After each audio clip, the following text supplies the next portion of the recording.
Den her har jeg glædet mig til at se. At Europa Den her Discus Center. Europa Discus Center. Der er der er nok for millioner af kroner her. Det er helt åndssvagt. So many discus fish in here. Yes, sir. Just like a whole rainbow of discus. De gule. De er sjældent. Dem har jeg aldrig set i Danmark.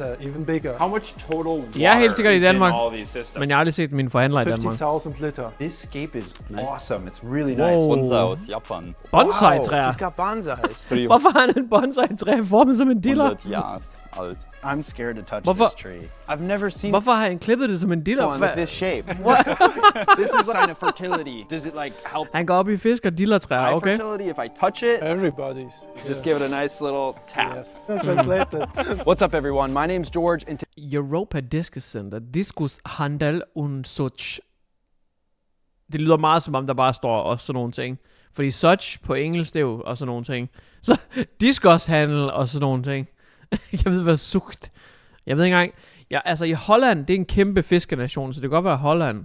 Men det er nok, er det Tyskland? Ej, en gang. today we're here at Europa Discus Center. This is one of the biggest and best high-quality discus breeders in all of Europe. We're actually an hour outside the city of Frankfurt in Det er Tyskland. Germany. The name of this small town is called Nackenheim. We're about to go meet the Nackenheim. owner and master discus breeder Rudy inside. He's going to be giving us a private tour and teaching you guys about how Kæft, han har mange akvarier. to breed the biggest and best discus in the world.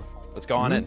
Og det er altså det er en disciplin, det er en færdighed at yngle de her fisk. De er super dyre, super flot, men de er high maintenance. Det er ligesom når du finder en kvinde, som bare kræver, jeg ved ikke hvor mange penge konstant. Altså de er high maintenance, fordi de kræver nogle ret vilde forhold for at trives. Det er det simpelthen en gul diskus, som har sne, eller sådan på sig ikke. Den er gul i snuden og har sne. That's crazy.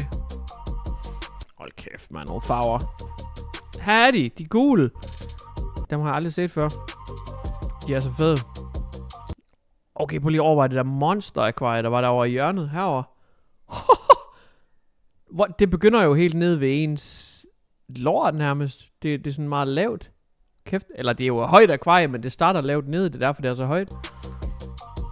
Sindssygt. Hello. Hello. Hallo. We're here with Rudolf Wagner, the owner and master breeder of Europa Discus Center. You guys Master breeder. see thousands of discus in the background. We're about to get into the tour.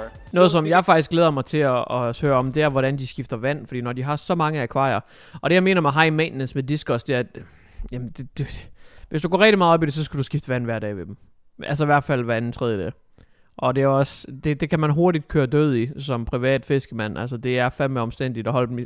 Og det er blandt andet, fordi de skal have så meget kød hver dag, gerne flere gange om dagen, og det smadrer bare dit vand. Speak any English? Sorry, I speak no so good English. What are you talking you about? can That's sorry. English. You can speak English. Better when translate. We're gonna make sure you practice your English today. Hello guys. Her, His wow. brother-in-law, Andreas, is gonna be helping us translate. He works within the Så Andreas, han kan lidt mere engelsk. business as well. I'm doing the photography, the videography also, social Nice. media. I'm managing the whole site and also the shop. You were born in New Bedford. Altså er det kun for handlere? Altså er det sådan en grossist? Eller kan almindelige mennesker også bare sådan... Kan jeg bare sådan bestille diskus derfra? Kan jeg bestille en gul diskus? Nå, det var så det ham der, the brother-in-law, han lavede Millennium Golden. Og hvad hedder den anden? Golden Checkerboard. Så hvis jeg skriver Golden Checkerboard, kan jeg så få en gul diskus bestilt hjem. Der er sgu PayPal og det hele. Den der, lige nøjagtigt. Nej, hallo. Oh my god. Altså ham der brother-in-law, som stod for alt social media og videografi. Okay, den koster også 95 for en. Hvad størrelse får man dem så i? 10-11. Okay, det er udmærket størrelse. Men 95 euro er det ikke gange 7, det står i. Men det kan jeg simpelthen bare. Men kan jeg få dem til Danmark? Kæft, det er en flot diskus det her, mand. Ej, nej. Uzbekistan. I've heard Og jeg har jo faktisk lige... some really amazing things about this place. When did you move here, and how long have you been a German citizen? Så de er fra Uzbekistan. 1985. Wagner, it's a German name. There were Wagner, det kender jeg godt. Wagner Group fra Mother lots Russia. of Germans that followed the call of the Empress Katerina the Great to go to Russia, so that they have land and everything. They wanted a new life. They moved back to Germany. Hvad er det for noget ler, han har til at hænge i akvarierne? Det har jeg aldrig set før. Frame by frame. Det her. Det hænger i alle akvarierne. Sådan et stykke ler. Skulle det gøre et eller andet ved vandet, eller hvad? To Germany again. Where do we even Prøv at se der. Eller hvad fanden? Der er også et rør på den anden side.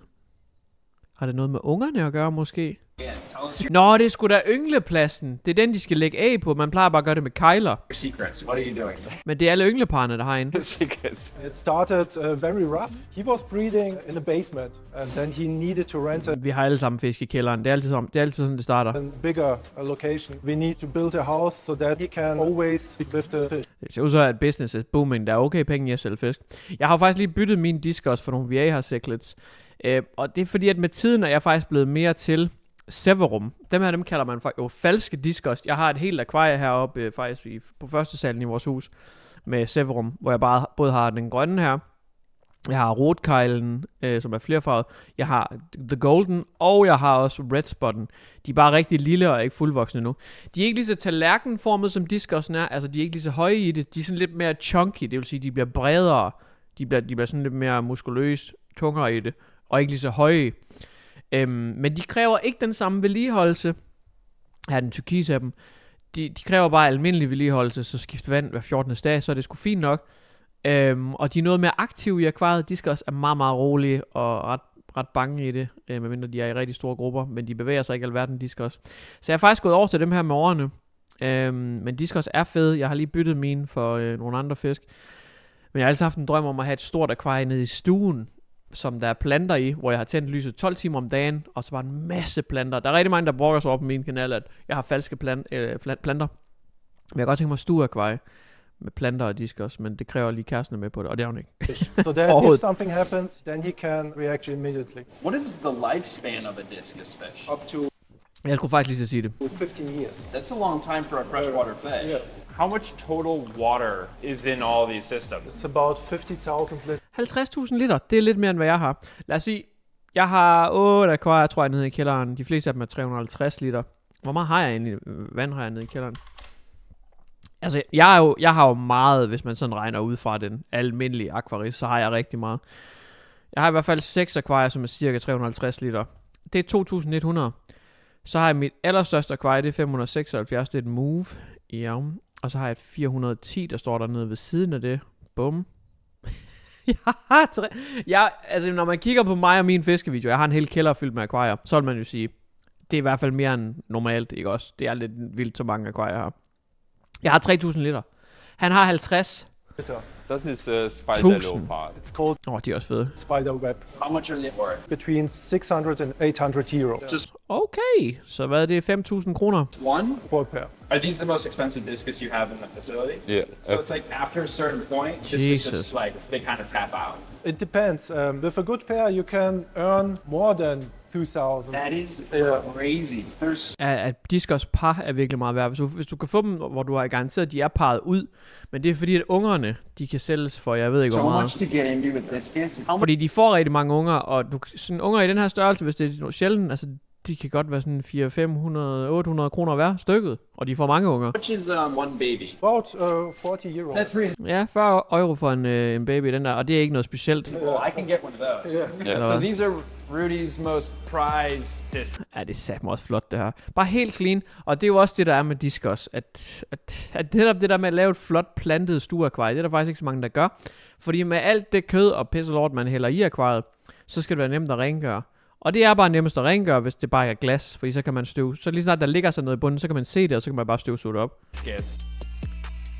The best quality you see here, these are his first selection for his breeding program. When the new breeding room is ready, he will start breeding with them. So it's just like a huge variety in here. How many discus fish are Jeg in synes virkelig, de er gule, de er fede. here right now? Zählt man nach? Yeah. You can count if you want. You don't know. When you have so many discus, you don't count anymore. They're just like super colorful pancakes. Very nice. They're so lovable. Are these discus fish okay in like an empty aquarium like this? Yeah, this is the most Ja, og det er jo også det, fordi i naturen, der vil de jo have sådan nogle mangroverødder, der går ned i flodbredden, og masser af planter og sådan noget, de kan gemme sig i. Og det her det er jo bare sådan helt klinisk skrighvidt. Intet at gemme sig bag. most important part. If you keep them Men in i small grupper. groups, they will always be stressed out. Ja, i lille grupper vil de være stresset. Man kan så sige, at er det ikke en lille gruppe, når man har dem i et par. And feel a little Men jo større gruppe man har dem, jo mere selvsikre er de, og så gemmer de sig heller ikke på samme måde. hunted. In a bigger group, they feel much safer.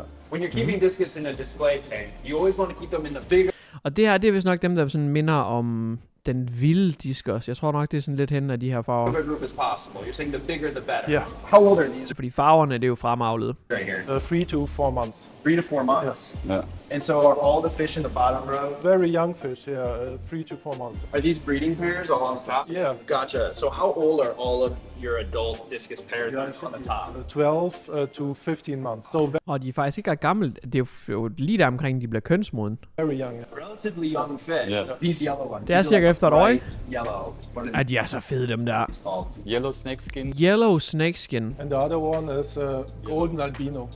Nå, det var ikke de samme. Nå, det er fordi, den har snakeskin-mønster. Den er bare albino, men golden albino. Den har ikke rigtig noget mønster. Yellow snakeskin. Den jeg søgte på, det var checkerboard, ikke? Så hvad hed den? Golden snake skin? Var det den hed? De skal også videoer kommer altså frem, når jeg søger under det. Nej, den hedder yellow snakeskin, den hedder ikke golden.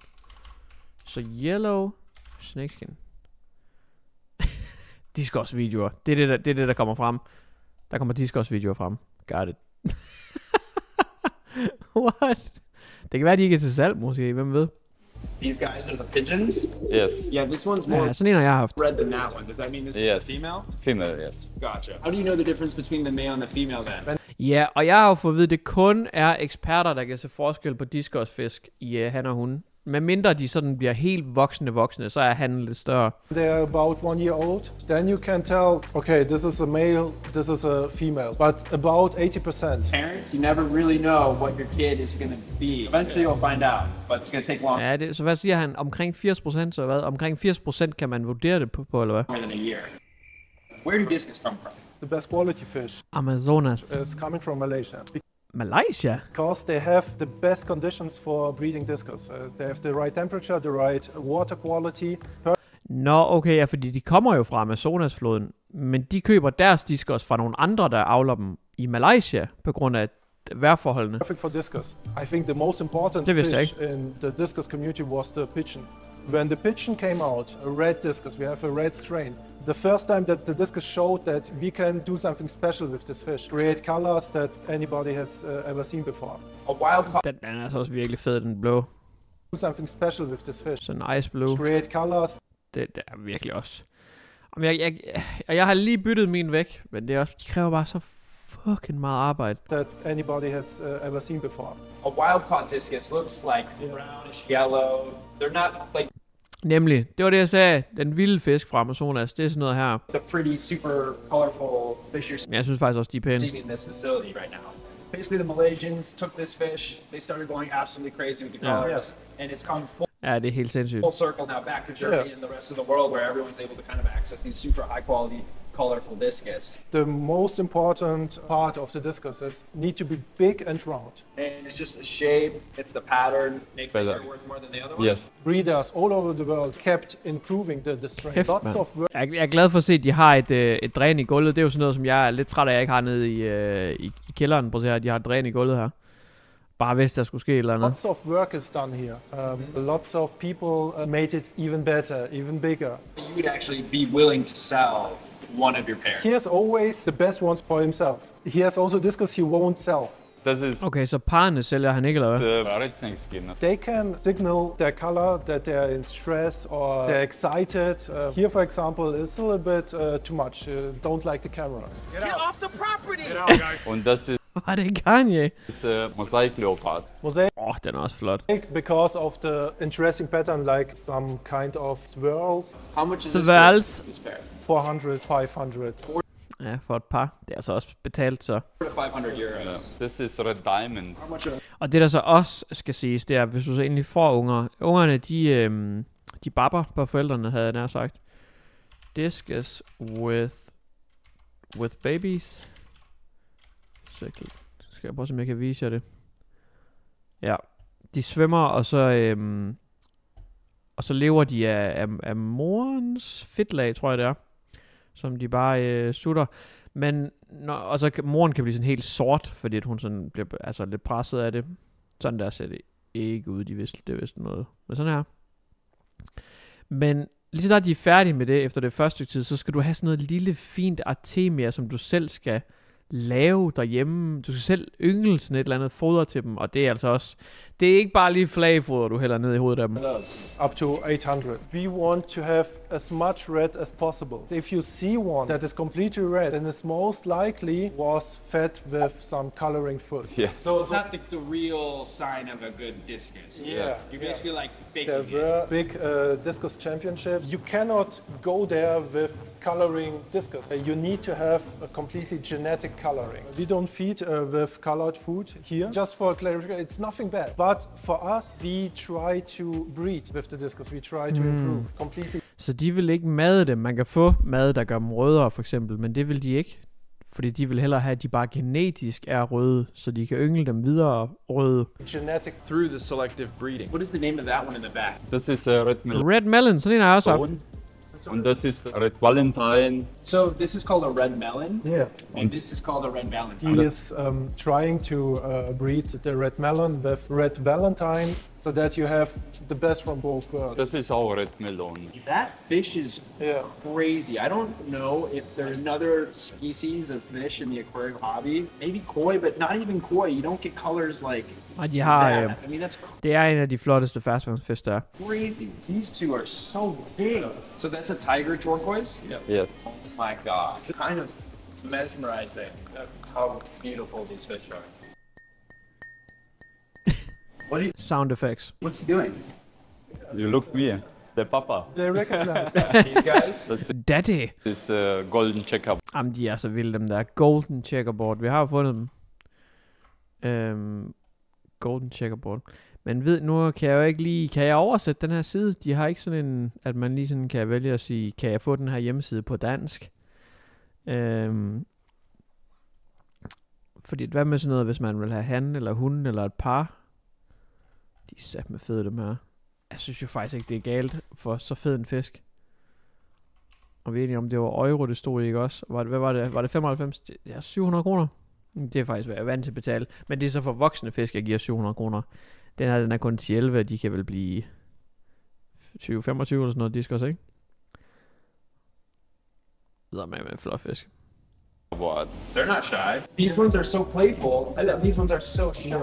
And this is why I think people like discus, because they have their own character. Det er faktisk derfor, jeg ikke så godt kan lide dem. Fordi de er så generede og ikke aktive. Hvor Severum, den falske disk, også jeg viste jer lige før, den er meget mere aktiv. Some of them are just a little bit more shy. How much are the golden checkerboards? The same price. Yes. This is a blue snakeskin. Blue snakeskin. Yes. You're going from like the brightest orange color I've seen in a fish to like the most metallic blue. Det var også så sygt at have et akvarie, der bare havde alle farverne. They have very beautiful eyes, like dark red eyes. When they're starting to breed, the color of their eyes, they get more intensified, brighter red. Men lad os sige, at man har et 720 liters akvarie i stuen. Og man skal have disk også. Ikke også? Lad os sige, at man har det 720 liters akvarie. Så ganger du det, så skal du i hvert fald skifte 20% hver tredje dag eller sådan noget. Ikke også? Det er altså mange liter. Fra 576 op til 720 liter. Altså, hvad er det? Er det sådan 150 liter, du skal skifte? Næsten 140 liter, du skal skifte hver tredje dag. Det er meget vand, du skal skifte hele tiden for at holde dem sunde. These are beautiful. This is a little bit of hybrid discus with lots of De er fede. De er sådan næsten mere hvide, end de er røde. grains inside. I feel like I'm getting like an art tour. These are the cobalt blues. I love Kobolt, det må jeg også have the haft. cobalt blues. This is here albino snakeskin. De er også fede. It's very hard to breed albino. Need to have a foster parent. So far, you guys have been taken on a really fun, colorful journey. Now it turns a little bit darker. Basically, Fordi vi skal se teknikken nu. discus fish, well, they're not always very good parents. Some of them are good parents, some of them are bad parents. They can also eat the fry, also the eggs. The male will eat the eggs because he wants the female to lay eggs again. It's their way to have sex. Classic male behavior. Yeah, need to have. Han æder ungerne bare sådan, at hun vil bolle igen. Sådan. Have a foster parent. He can put discus larvae, the young ones, from them to the other foster parents. Nå, så man kommer ungerne hen til foster parents, altså plejeforældre. The best way to find good pairs is when you keep them in a large group.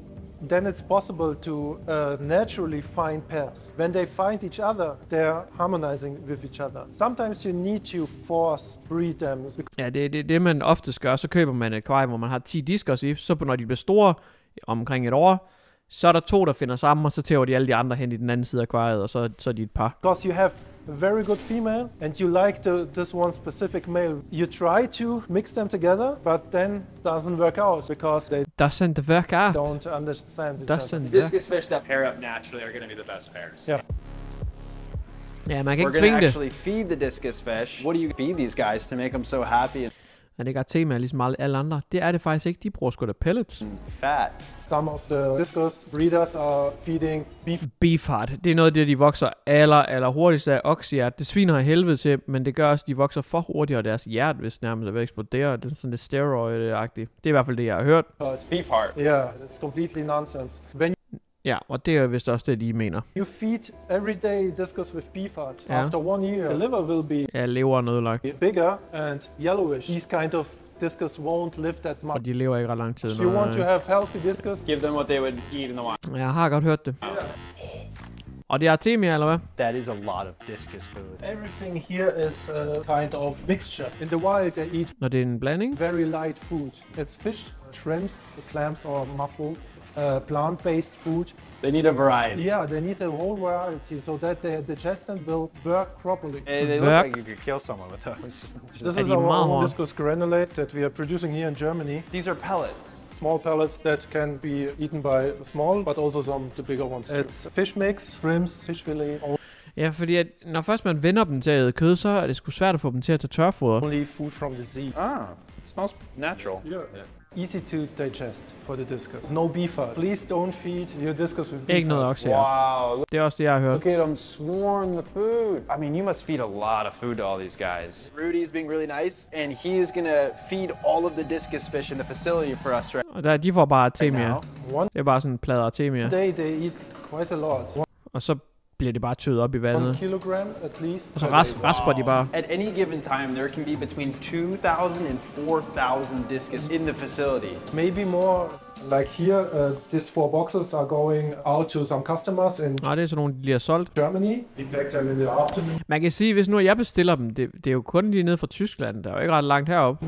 Around 4 p.m. Now the picture. Rudy. Men de er altså også betalt.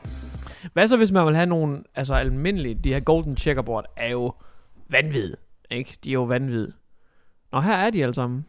Hvad hvis man bare vil have, lad os prøve at finde en almindelig en, nu er jeg ikke så meget inde i det.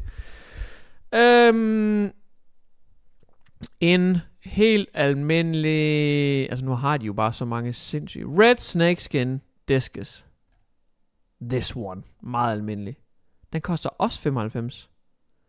For det er da ellers en af de lidt mere Blue Diamond. Minder lidt om kobolten, ikke? Jo. Den koster så det halve. Okay. Her er den helt almindelige kobolt. Koster 55. Altså, de er trods alt billigere. Tiger Pigeon. Den kan vel heller ikke. Der er slet ikke nogen pris på. Det kan være, at de ikke er til salg. Red Melon. Heller ikke vanvittigt. Hvorfor er den så dyr? Fordi den kan du også sagtens få fat i herhjemme. White Leopard, det lyder meget, meget eksotisk. Det her produkt er ikke tilgængeligt. Den så ellers helt... Den har jeg aldrig nogensinde set før, den der. Spider Leopard. Hvad fanden er det? Den er også billig. Millennium Golden... 250 euro for en mother F... Ja, så må man håbe, den er i live, når den anden kommer. Hold nu ferie, mand. Nej. Hvor er det gag. Okay, den kommer så i 16 cm. How large is adult discus? Kan de ikke blive 20? Det kommer selvfølgelig an på, hvordan man måler dem. Er det fra hale til spids, man måler dem, eller hvad?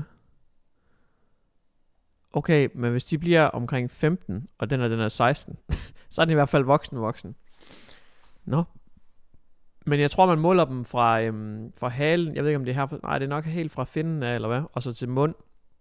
Men de er jo faktisk nærmest større fra top til bund. Kæft, de er flot, dem der.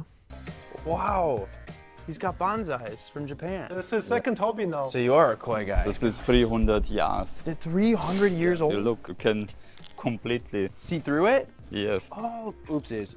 I'm scared to touch this tree. Big dog. I have oh. This is the bonsai garden. We have a massive bonsai tree right over there. Apparently, så bonsai-træer går han også op i. That one's 100 years old. 100 år this gammel. bonsai, I've never seen one with this shape. Nej. What is it? Ja. What's going on? Klär dir mal auf. Ich meine, das ist eine Bedeutung, ja, dass die. Yeah, it has a meaning, a deep meaning. Ja, wenn du den hinten angreifst, da gibt er dir auch sehr viel Kraft. I cannot translate that. Han nægter simpelthen oversætte nu. It's a phenomenal length and everything. Ja, I think the viewers are going to have a lot of questions. Aber der soll aber Hose zu machen. Yeah, but close to you. Det ser ret vildt ud, det der. No, I cannot. No. The Japanese size of fertility. Fertilitet? My fertility if I touch it? Everybody's. Så man får bedre fertilitet af at røre dillertræet, eller hvad? Nice little tap. Så for søren. Something. Nu har han velsignet diller åbenbart. I got it. That is very nice, yeah. Again, this view will make you question everything you thought you knew about. Ej, okay, hvor sygt. Bonsai tree.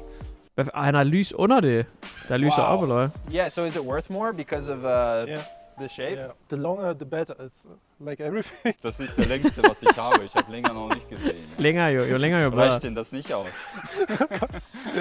De siger bare alle mulige sketchy ting lige nu. This is the longest one that he gets. Okay.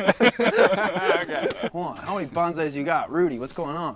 4, 5, 6 more bonsais over here. This one is a little bit older. They can be up to 1,000 years if you like. That's a long time for a plant to be alive. If I get reincarnated, that's what Det er mange menneskegenerationer. I want to be. Das ist Japan auch. Maple leaf? Ja, maple, ja. Yeah. Maple leaf. Ja. Yeah, you can see it. Almost looks like. Yes. How okay. old is this one? 100 years. 100 years old. Yeah. Men altså, boring. Hvad fanden har han? Kakadu også? Cockatoos. Like the bird. Yeah. Det er sjovt, det altid går hånd i hånd. Fisk og fugle. Rigtig mange akvarister, de har også fisk. Eller, akvarister, de har fisk, ja, men de har også fugle. These are legit. Kannst du dem erklären? Ich habe das gerade aufgebaut, ihr Food. Wow. Why cockatoos? So you've been breeding animals your whole life? Yeah. Jeg ved ikke, hvorfor det bare hænger sammen til. Das gibt mir Motivation. It motivates him and gives him power. Gives him life and energy, yeah. Nice. The best bonsai, which one is your favorite? Mein best. Maybe not the most expensive, but the prettiest. The prettiest. Det er altså et vildt This træ, one's det got der. Flowers, yes. I'm surprised that you don't breed Bonsai koi. garden. Out of my videos, I think. Hello. Das ist mein Vibe. Look at this tank. Skud ud til This konen. scape is awesome. It's really nice. So Er det så ret vildt ud, det her aquascape her, men der er ikke vand i, er det det? Filter's gonna be down here, and you're just waiting to finish the breeding room before you do this. look at this. He's got capsule lights up here. He's like Der er rimelig meget lys på her. really all ready to go. He started with the salt water because he cannot see any discus at home. He has enough discus there, so he wants to see something different. Nå, det her det er saltvand. Så han har startet saltvandsakvarie, fordi han kigger så meget på diskus, når han er på arbejde, at han vil simpelthen ikke have diskus i huset. So this is why he started saltwater. Grineren. How does the family feel about the discus fish? More important question is, how does your wife feel about the discus fish? I think it was Irina's idea that Det var you hendes start idé. with discus. Konens idé. Goldfische. Han havde Yeah, I guldfisk. didn't like it at all. Og det kunne hun She ikke said lide. to him, maybe you put Få noget pænere. some discus there. So, yeah, that you're okay, no problem. Meine Frau hat You may be very inspired right now to Knuckle. want to keep one of these discus fish. Some discus keepers do a water change every day. Nemlig hver dag. Det har jeg i hvert fald hørt, at de seriøse gør. What do you guys do when it Hvad gør de? comes to water changes? Fordi de har fandme meget vand. Hvis man skal skifte 20% vand af 50.000, hvad er det? Det er 10.000 liter vand. This kind of system that we have, you don't. Men de har nok sådan et system, hvor de bare dræner altså 20% i alle akvarierne, fordi rørføringen er sat sammen. Don't need to massively water change. It's very simple. We have two sections. The first one, the debris is landing inside of here on the bottom. If you look here, the whole debris is getting sucked in. This is the cleaning of the tank. This is it. We don't do anything to the tanks. This is all automatic. We also providing lots of oxygen to the filtration. The bacteria will get much stronger and have a much better filter. So this is all like the biomedia. You can fill Hvad fanden er det? Så det filtermaterialet i baggrunden, det ligner bare sten. it up with sponge, with lava stone like here. The more surface you have, the better. And also, don't forget the oxygen. It's very Og så important masser af that ilt. we have oxygen zone here on the bottom, and the bubbles are traveling upwards, so that the filter never gets full with debris. It's basically the same system recreated all through the Yeah, thing. all tanks are separate Okay. filters. It's safer this way. Nå, så de har separate filtre til alle tankene. Det er mere sikkert. Nå, så hvis nu et filter eller et eller andet dag skulle stoppe til, så i stedet for alle akvarierne, de bare bliver helt tåget, og fiskene dør, så er det bare et akvarie, der går ud over. With separate filtrations, he minimizes the risk of spreading diseases. Nå, sygdommen også, We ja. are producing our own electricity. You do have solar panels Nå, de har solceller til elektricitet. on the roof. Yeah. You see that it's producing because the sun is shining right now. Here's the battery. It's already giving some juice to the plant here. Seems like Okay, det er sygt. Så når man har så meget lys og så meget el, så har man bare kæmpe solceller på taget, så man ikke skal bekymre sig om det. in Germany, the Yeah. people are really like conscious about the energy consumption. We want that like this because it's better. Better for the environment, Yeah. and it makes more sense. We save Men også fordi det er billigere for jer. actually money. Right. Because we are using our own energy. That doesn't like, exist quite yet in America, especially for a private business at this scale. Achtung, sucht Adgang, Suchbetreib. Så det er selvfølgelig noget med adgang forbudt, men Suchbetreib, hvad er det? Er det eget ansvar, eller anbefalelse, ikke? Hvad fanden? Betrieb. Attention, breeding is going on. Nå, attention. Attention breeding is going on. This is going to be the new breeding room. Yes. You've extended this building. What's the plan? This will be a professional breeding Der har han også bare sat akvarier op. room. Not everybody is Det er bare allerede up and running med akvarierne. allowed to come in. The traffic needs to be reduced. The fish are get scared. The breeding pairs, they won't breed that good. If you keep them for themselves, that's the best way. So that when people walk in over there, you're not disturbing Yes, all but these someone pairs. dies. Nå, så det her, de tager det simpelthen seriøst, at der skal være ynglepar her i. Men de vil ikke have dem ude i butikken, hvor folk får lov til at komme ind, fordi det forstyrrer dem. Så de skal gå for sig ud bagved. These are the water containers. Yeah. This is what's holding all the tap water that you guys aerate and also heat up. But tap water, you need to activate the water first. Simple treatments, just some oxygen and adjusting the temperature. De går også virkelig meget op i det. Det her det er det vand, de skifter med, eller hvad?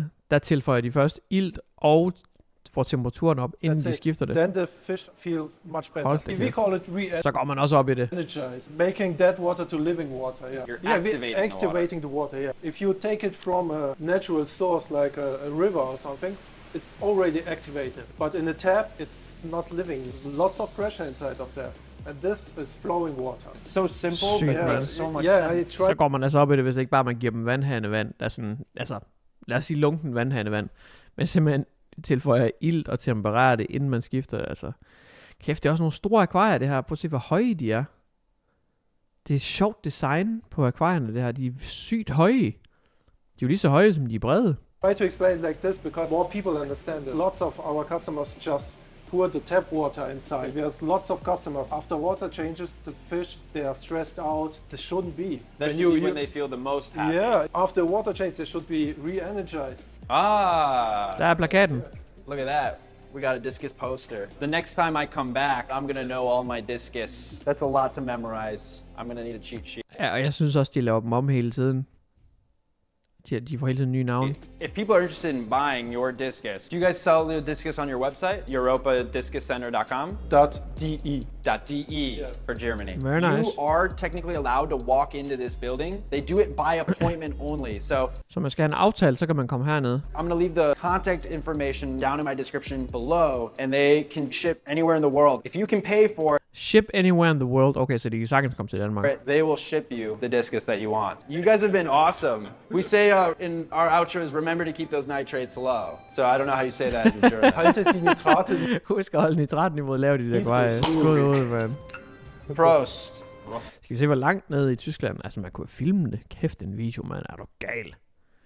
2-3 arbejdsdage. Werktage. Det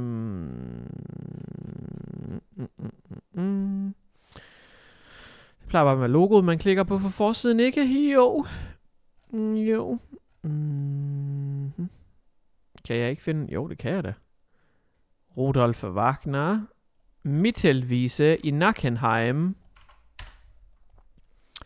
Nackenheim, det er lige her. Ja.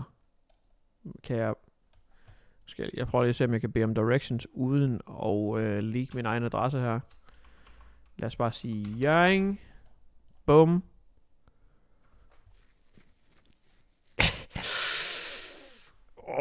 Det er ikke... Altså, det er ikke lige over grænsen, vil jeg gerne lige sige. Det er ikke lige over grænsen. Hold nu kæft, mand.